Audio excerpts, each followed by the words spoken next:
Биринчи тайм бүттү. Оюн кандай болуп атат мынакей? Өтө эмоционалдуу моменттердин бири. Ой, күчтүү болуп атат ойын.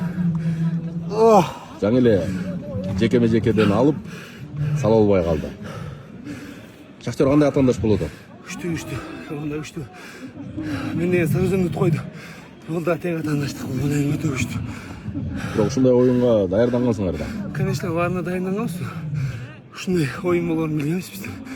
Тең ойын болот, команда бир, балдар бир балдар. Элдин колдоосун сезип атасыңарбы? Канча миң адам карап отурат силерди? Конечно, сезебиз да. Мынча элдин көрмансыз көкбөрү эмес го дейм.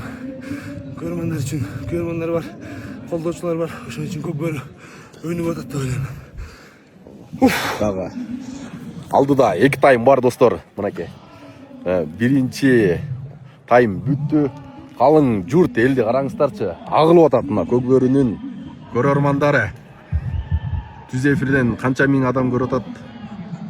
Ат майданда парковка кылууга орун калбай калды. Намыс менен Шахтер командасынын беттеши катуу болууда.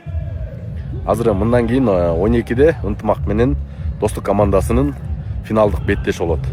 Эки команда тең өтө күчтүү кармашып